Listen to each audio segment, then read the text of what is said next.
So I'm going to tell you some stories about living in Medellin, Colombia. I lived in this building. I lived on the building on the left on the top floor. Beautiful apartment. It was like a dream apartment. Actually, the one in Barranquilla was more of a dream apartment. But it was great being on the top floor, and I had an awesome bed, and I had like an office within my apartment. I had three bedrooms, and then there's a little room for like the maid's room, the maid's quarters. Wonderful. I loved it. And I loved being on the top floor. It was the 23rd floor, and the parking garage underneath. Just roll up in the with the motorcycle. And I actually wanted to tell a story about another building that I lived in that's nearby, but I don't remember where it was. So I'm going to tell you the story about how one day, for some reason, I was locked out of my apartment. I didn't have my keys. I don't remember why. So I had to stay at a hotel across the street. And I remember not being dressed properly for some reason. I just remember was felt really uncomfortable about the way I was dressed. Maybe it was cold, and I had shorts on or something. And I'm sitting there in the lobby, and the guy who's checking in told me he was a poker player. He was like a champion poker player, and he said he was in town for like a poker competition. And I asked him, you know, like Daniel Negreanu? And he said, I'm Daniel. No, he didn't say that. He said, yeah, you know, he knew all those poker players like Gabe Kaplan or whatever. And he told me he traveled all over the world. He had so many friends. He loved playing poker. I don't remember if he told me that he had lost all of his money and he was like starting over again. I really don't remember. So I stayed one night in that hotel, and the next day I had to go to work, wearing the same clothing from the day before and whatever I could steal from someone else's room, and get the key from the maid or something. Probably went back to my apartment, and I must have locked the door by. Oh, you know what? It's probably because of the way the windows are. If you let go of the door, it closes, and I got locked out, and it just automatically locks. And got back in, and actually, the maid, not that maid, but a maid stole from me. She stole a laptop from me, which is another story. And then all my employees didn't know who she was all of a sudden. Oh, we don't know who she is. We don't know where she lives. They're all lying. They knew who she was. I had to fire her.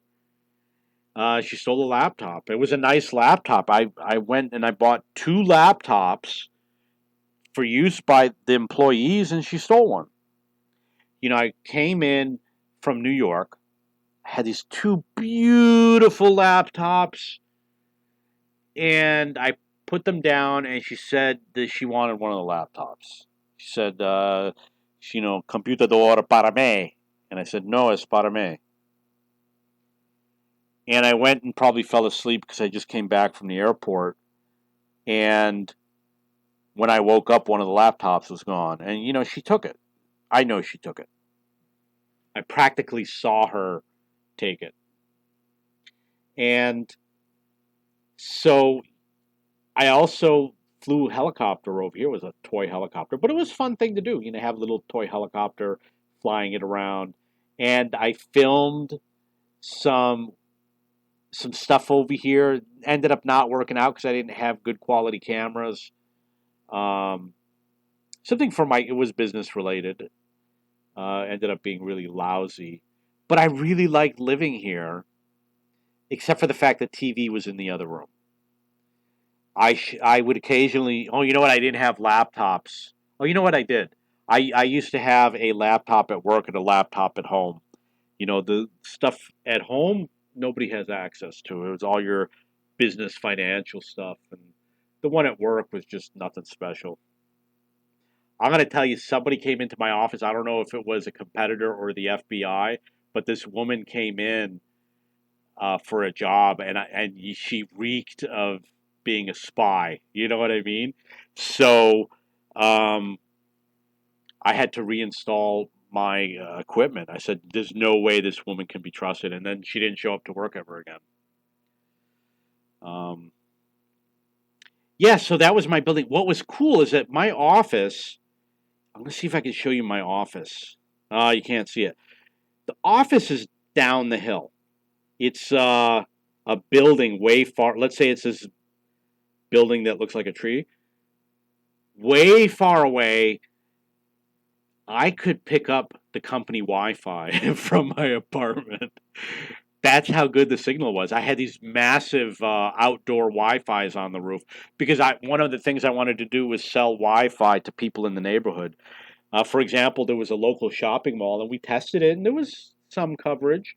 Maybe if I had played around with it, repositioned the Wi-Fi, I had two of them, maybe it would have worked better. But um, for some reason, I just forgot about it and never made any money from it. You got to buy the software, and I had a special router to do Wi-Fi service.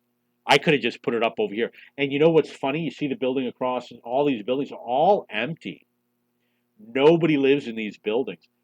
They had such a surplus of available property, and even like I could see that the building is completely empty, right? So I knew it was empty, but they would only put signs on like a couple windows to make you think that only a couple properties are available, but really the whole building was available.